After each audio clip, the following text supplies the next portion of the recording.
Likewise. Oh, yeah. Likewise, Dr. Zerbo. Likewise, Dr. Zerbo. So, ladies and gentlemen, my name is Ksenia Bernavskaya, and I'm Education Coordinator of the CTBTO Youth Group from Russia, and currently I'm a Master's Student at Korea Advanced Institute of Science and Technology. And I am Christopher Cruz, undergraduate student at Santa Monica College in the United States of America, and Communications Coordinator for the CTBTO Youth Group. And we are beyond excited today to participate in this wonderful dialogue together with the Executive Secretary of the Comprehensive Nuclear Test Ban Treaty Organization, Dr. Lassina Zerbo.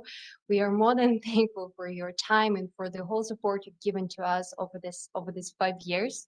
And we have a lot of questions to you that we have come up with, and also asked for them from other fellow CYG members. So without further ado, let's get started. And the first one, can you please talk to us about the evolution of science and technology conferences? The Science Diplomacy Conference, as well as the CTBT Science and Technology, are conferences that came about when we were negotiating the civil and scientific application of the CTBT. It became obvious that we could not move anything with regard to the Comprehensive Nuclear Test Ban Treaty and any aspect of it to bring together the developing world and the developed world on the same table. Because when you take the CTBT itself, some are looking at only policy issues and the non-proliferation disarmament aspect. But developing countries want the civil and scientific application. So the nexus of those two has brought us at the CTBT to think about, first, a science conference that will work on improving nuclear test monitoring and its capability, and as well as policy issues for the developing countries to understand where they stand and what are their political and technical obligations vis-a-vis this treaty. And I think that's why we started the series of the science technology, to stay and keep abreast with the latest advancement, and at the same time get people to be involved in the CTBT policy issues as well. And that started in 2011 for the SNT, but we had a smaller version called the International Scientific Studies, which was more a technical issue that brought former GSET, when I say GSET, those who discuss the technical aspect of the treaty at its very early stage. Fantastic response, Dr. Zerbo. I have a follow-up for you within the aspect of SNT. How has the SNT conference benefited small island developing states, such as Caribbean islands and countries?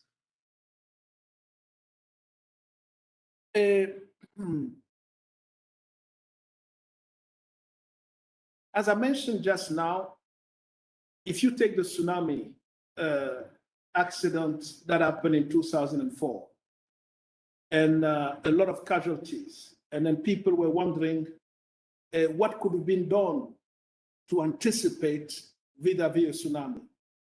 And then I had just joined the organization, and many came to me as director of International Data Center at the time, and then say, why is and what are you guys, an organization that carries so much data, staying away from getting involved in tsunami warning issues?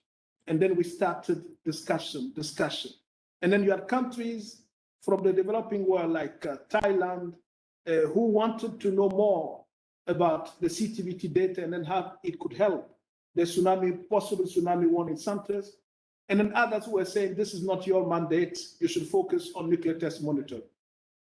And it's this set of discussion that have gotten more and more interest in the developing countries, because they start seeing more the civil and scientific application. And the SNT was a platform for them to learn more about it, because we had people from the developing countries. We had 110 country represented at the SNT. And then people like yourself, young people later on who came and then joined us to advocate for what they see in terms of sustainable development goal that could help them. And then little by little, we got more and more countries in the developing world. But let me face it as well, Chris. I must admit that having somebody from the developing country heading the organization had certainly helped to give visibility in the developing world and small countries, because I've toured those countries and then tried to advocate for the civil and scientific technologies.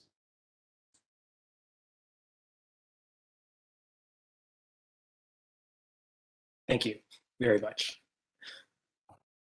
Thank you, Dr. Zerbo. Yeah, thank you, Dr. Zerbo, for your response. And the next question we have to you is, what are you most proud of the organization accomplishing over your 8 years as an executive secretary? We've accomplished so much, Xenia, that it's difficult for me to pick on one specific. But let me just say a few of them. Being able to build the 2 stations in the Galapagos Island, because for 15 years, we've been trying to do that, and environmental issue, breakdown in communication between the authorities, and then what could be the importance of such a station in the country, and especially in the protected environment, was a challenge. But for me to manage to bring that to fruition was certainly a great thing. Also, bringing China to contribute data to the international monitoring system. We have built a station in China for 15 years, but China's understanding of the treaty, like many others, was simply that we bound to sending data only after entering into force of the treaty. It's through trust building, confidence building, exchange, respect, dignity, and many aspects with the Chinese that we got them to contribute to the IMS data. What else can I say? The youth group, you guys. I think this is something that will remain, I would say, forever, because youth will always be engaged. As you guys will age and take responsibility, you will carry as well younger people than you to take the baton and continue what you've done, because by exchanging with you guys, not only that we learn from you, but also we give you a platform where you can express what you wouldn't be able to do if you're sitting alone in your university or at home. I think those are few of the accomplishments that I'm mentioning, and the fact that I was able to bridge the gap between you guys and the group of eminent persons to bring some mentoring and mentorship.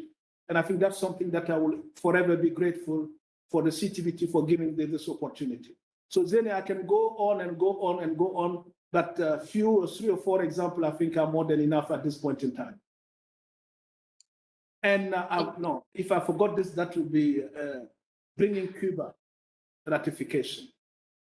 That's something that I'm particularly proud of, because Cuba was, as you know, Cuba is an important country. It's a country that draws force, draws energy, draws movement, and bringing Cuba at a time where nuclear non-proliferation and disarmament is so challenging is just the cherry on top of the cake. It took us more than 2-3 years to negotiate and talk to them, and I think I've managed to build enough trust for them to consider CTBT ratification, even with still some of the challenges that the Foreign Minister of Cuba mentioned today, i.e. computer simulation, i.e. banning nuclear weapon as a whole, and many other things that they have more reservation on. So Xenia, sorry for adding this as an element. Thank you. Thank you for answer. All right, my turn. What is the most challenging thing for you, Dr. Zerbo, about being the Executive Secretary of the CTBTO? Interesting question, Chris. I think for me, it's a challenge that has its, I would say, strengths and advantages. A challenge because people are not used to hearing things as they are. You are sitting in a diplomatic environment as a scientist, and then you tend to be forced or pressured by people or countries to do things in one direction, and where they forget that you're serving 185 countries at this point in time for the CTBT. So the challenge was to try and stay on your feet, strong, and thinking that the only thing that will drive you to not be shy or to not shy away from any decision you make is consistency. And being consistent has been a challenge because people always try to move you. And that's why the staff of this organization, they've labeled me to be unpredictable, but always consistent. So that's what I'm talking about, the challenge and the strength and the opportunity that it gave me. It gave me the opportunity to show to people that by being unpredictable, you can still be consistent. Merci, Biaku. Dr. Zerbo, we've gathered these questions from all the other fellow CYG members, so they're not only from us. That's what interests all of the people that have joined our group. And one of the questions that we received was that, what is some advice you can give the incoming executive secretary to expedite the procurement of holdout Annex II states for full entry into force? What I would tell Dr. Floyd is to keep the momentum on the youth group and the group of eminent persons, for you guys to continue to be the advocate of this treaty, and then to be on social media, and then to be as free as possible to talk, because he will be limited by the challenges that we just talked about. So it will be good for Dr. Floyd to use you as a conduit to reach out to people in a way where it would be difficult and far challenging for him to do so. That's what I would give him as advice. And to you guys, if you allow me to give you advice, you should continue pushing for this treaty. You should continue with this same energy, this same enthusiasm, the support you've given me, because the CTBT doesn't belong to a person. It belongs to the international community. I started something. I think I was probably fortunate to have had that vision to create and initiate this youth group. We're passing the baton to you, and as I always will say, my dream is that you guys would see the CTBT and that one of you will be Director General of the Comprehensive Nuclear Test Ban Treaty Organization when it enters into force. And not only that, that our goal and ultimate goal of a world free of nuclear weapons, I wish you the best in your advocacy, so that at least when you reach my age, the world would have gotten rid of nuclear weapons, and then we'll be in a more safe and secure world for all of us. While on the topic of diplomacy, you've been an extraordinary leader at the CTBTO. You're a globally respected voice. The world needs your leadership. So several of our youth group members are left wondering, what is next for you after CTBTO? I feel like asking the CTBT youth group, what do you want me to do? But anyway, Chris, I think by God's grace, I have options on the table right now. And it's for me challenging to see where I could be as useful as and passionate that I've been for the CTBT, and at the same time taking into account some personal aspects. Because as you know, you're not at my age yet, but when you reach my age, your parents will be at a different age where they need you more than you've been needing them for so many years. And those are aspects that I'm taking into account. But what I would do, I would certainly be involved in things where you guys and I will still be able to work together by all means. And then you'll be able to reach me out. In the next few weeks, I'm going to tell you what would be my choice. And hopefully we can still remain in touch. And I will invite you for conferences in Africa, in Burkina Faso. There's a conference that I'm organizing by the end of the year. And then I want to add a youth component. And I think you guys will be of a tremendous contribution when I do this. But all in all, to tell you that by having you guys, I want to remain as young as possible. So I have to stick with you. We can work together, and then we'll also support my successor and the CTBTO in many other things. So that's what I can say at this point in time. In the next 2 weeks, I should be able to be more specific. But I'll write to you all and then send you a message on whatever I do in future. Trust me. Thank you, Dr. Zerbo, for your response.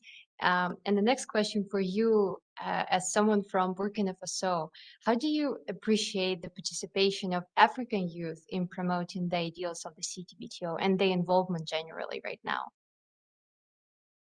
Zenia, I think this is it's an interesting question, because if we did not have the CTBT youth group, we wouldn't have had so many young Africans joining and then learning more about the Comprehensive Nuclear Test Ban Treaty and more broadly about nuclear non-proliferation and disarmament. Thanks to you guys, I'm receiving notes in LinkedIn, in Twitter, in many aspects from young people from the developing world who are reaching out to me to say, how did you manage to be where we are, where you are? We want to be like you. Because what it is, you have to think about me coming from this tiny little country. Who would have thought that I would be executive secretary of such an organization that deals with things that are so far from the priorities of my country? If anything I did is to give that inspiration to younger people from the developing countries, and more importantly, Africa. And this is why I think that they should continue, because there is no issue that belongs to others. Global issues are for everyone. And then if you're not at the table to discuss global issue, what you have to fight for at some stage will never be taken into account. And I think African and young Africans should continue to work with you all. And the diversity of the CTBT youth group for more than 100 countries is important and key to make the world that you guys want to live in. A world that is safe, but not only safe, but a world that is diverse, and a world that knows the peace that you guys are loving as young people. And that's what you want to live in. And I think it's important to be as global as possible. And trust me, as I say, you will be invited in Burkina Faso for a conference that involves youth in many aspects. Thank you, Dr. Zerbo. So Chris? for our final question, before I go on to this very last question, I just want to thank you for accepting us at the youth group. Truly have created an acceptable environment for us to work together. So how do you see the future of the youth group developing? And what advice will you give to the existing and future youth group members? I think the youth group is in motion. And when you put something in motion like this type of endeavor, nothing and nobody can stop it, because you are on your own. I didn't set the youth group for Lassina Zerbo. I set the youth group to create a platform where you guys will be free to talk, free to learn, to give you an opportunity where you can express your potential to its fullest, and then be able to contribute to a noble cause, the CTBT for that matter, but far beyond the CTBT, Sustainable Development Goal, and many others. And I think to you all in the CTBT youth group, it's not the Comprehensive Nuclear Test Ban Treaty on its own that matters. What matters, it's what we bring through the Comprehensive Nuclear Test Ban Treaty to broaden your scope of understanding, your scope of knowledge, and also your scope of interaction with people that you would have never thought to meet or to interact with. So keep on going, youth group members.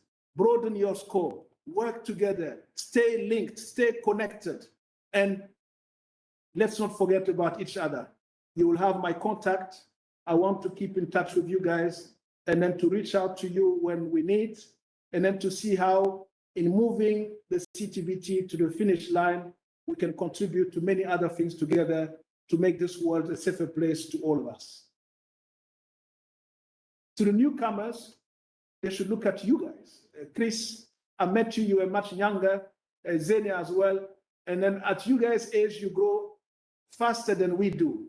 So you'll find yourself tomorrow looking completely different and taking responsibility.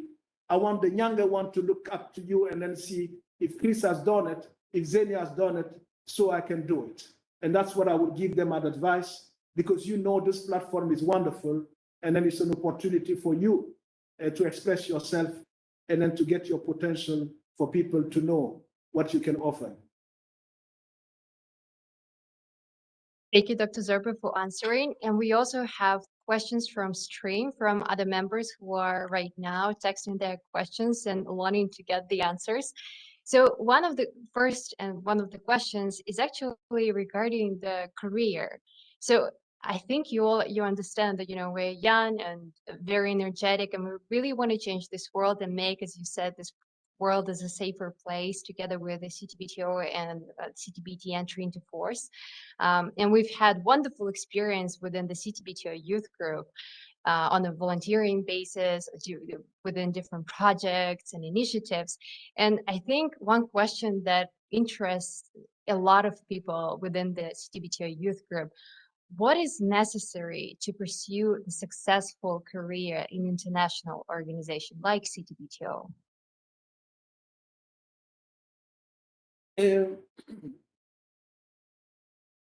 I would say engagement, like what you guys are doing, because by interacting with me, with Maria, and many others in the CTBT youth group, and thinking about, I'll just give you an anecdote. There was an intern who came and then said, "Oh, I met somebody from Albania, and I met somebody from Georgia, and I met somebody from here." And this is something that you have no idea how it opened your eyes and then give you to think about working internationally. That's the first thing. You come, you meet people from a diversity that tells you, oh, my world cannot be only where I come from. The fact that I meet so many people from different countries gives me that taste of multilateralism, that taste of international endeavor. And I think the youth group is giving this platform. So many people have engaged with the youth group and now wanting to work for international organization simply because they met so many and a diversity of people that they never thought they would meet. And that's what leads someone. Because if you sit in Burkina Faso and you don't know, or you know little about Russia apart from the football, and you don't know that you can exchange with people from Memphis or people from California like Chris, or knowing Chris's background, if you learn about your background, it opens and broadens your scope of knowledge. And there's only one thing it leads you to be international. And I think that's the only tip that I can give. Connection and connecting and meeting people leads you to international career. So if you want to go more specifically, how to join the CTBT? I mean, you heard today, you guys are the future bosses of the CTBT. Because of what you know already, when you come to an interview or applying for a position, you'll be more tuned in than somebody who has never heard, who only saw CTBT on the net. And that's the big difference that we can bring on the table. And I think you are in the right path. And that's what you have to do to bring more and more people. And my job and my intention in setting this CTBT youth group is not only for the CTBT. I wanted the CTBT to offer you a platform to be as international and multidisciplinary as possible. What I want to do one day, as I say, when I will be with my stick working as an old man, I want to sit and then see, oh, Chris is director somewhere, or Zenia is leading one big company. And then I'll be proud to have given you that opportunity where you express yourself at a much younger stage that gives you an opportunity to shine. And that's my dream for you guys. Thank you, Dr. Zerbo. I think that's our dream too. And yeah, and another question we have from stream is from Afigboa Kadiri, and he's asking what are the specific reasons delaying entry into force of the CTBT treaty of the CTBT? How is CTBTO addressing these issues for early entry into force?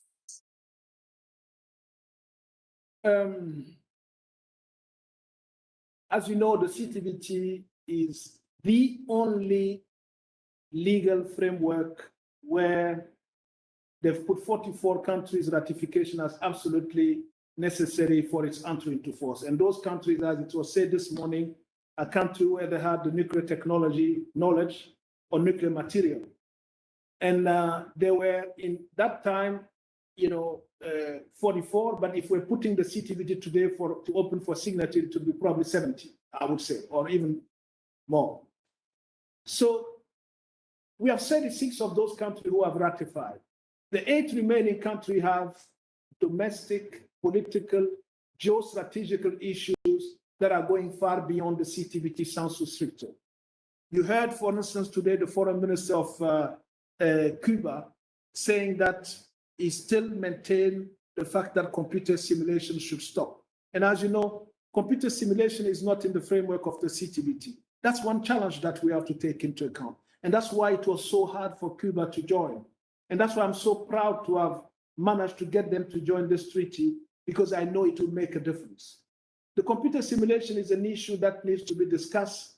I won't say completely outside the CTBT, but it's something that with the entry into force of the TPNW, that's member state of the CTBT would not be able to ignore.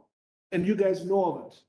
Because if Cruz or Xenia come to me and say that she wants to be a member of the TPNW framework, who am I to say no? But the fact that you will touch upon many things, you can also bring one side of the story at the CTBT and to its CTBT member states to say that 50 years of NPT, 25 years of CTBT, entering into force of the TPNW, and many challenges in the non-proliferation disarmament framework dictates to us that we get this nuclear test ban treaty into force. It's the only way to progress on nuclear non-proliferation and disarmament. And that's something that we should take into account. Countries should come to the reality that if you don't get the CTBT into force, it will be difficult to convince the international community that one side of the earth believes in this thing, or one side of the earth is considering moving on with this issue and progressing in non-proliferation and disarmament. That's what I can say. Thank you, Dr. Zerbo. And we have another question from stream from Idrisu Aval. And he's saying warm greetings to you, Dr. Zerbo. And I know you overcome a lot of diplomacy challenges in promoting the treaty and its verification regime. So can you share with us some of your experiences with regard to that? Maybe you have some, fantastic anecdotes from the negotiations and, some inner kitchen that no one sees. Negotiating with states to get them to ratify the CTBT. I'll share with you an anecdote without telling you which country it is. I visited the country and talked to high officials to get them to consider the CTBT ratification. I briefed the parliament, briefed the ministers, and then in the run-up to this process, they had a visit from members of a different treaty. And no surprise, it was a TPNW. Because the TPNW is also the Treaty on Prohibition of Nuclear Weapons and the Comprehensive Nuclear Test Ban Treaty. So when you brief them, you tell them that indeed the CTBT prohibits all nuclear tests in all media. So little did I know in talking to them that they say, oh, Dr. Zerbo, we're so proud. Now we finalized the process of ratification of your treaty. And I'm working at the hall of the General Assembly in New York. And then one minister ran to me with pride and said, hey, we will deposit the instrument of ratification. And for me to realize that it was a TPNW. It wasn't the CTBT. So they ratified the TPNW before the CTBT, and I was advocating for the CTBT. But eventually, they did ratify the CTBT. But I just wanted to give this anecdote to tell you that when you do this work, you have to be precise, you have to be focused, and then you have to help build capacity for people from smaller countries to know that the difference between the treaty within the non-proliferation and disarmament framework. And that's the job that you guys have to do with social media. And those type of anecdotes, I can tell you more and more and more from my personal experience, but will probably take hours. But it will be on my memoir. And I hope you guys will help me draft my memoir, because you'll all have a little part in this memoir. The CTBT youth group will have a big portion of Lassina Zerbo's memoir. We'll be happy to read that. And the last question for today for you, Dr. Zerbo, is more of a personal nature. So back then, when you were like our age, when you were also the part of the youth, what You mean inspired? more? Oh yeah. What in what what inspired you the most? What inspired you to, pursue this international career and, to pursue this career that actually, intends to save the world? Like, what was your biggest inspiration? Xenia, interesting question. I tell you, when I was much younger than you guys, my dream was to be a lawyer because I had watched a movie when I was 14 years old called, it's a French movie, Le Pilover Rouge, where the last person to be guillotined in France was wrongly killed because they accused him for a murder that he wasn't the author. And then I watched this movie till the end, and then I was crying.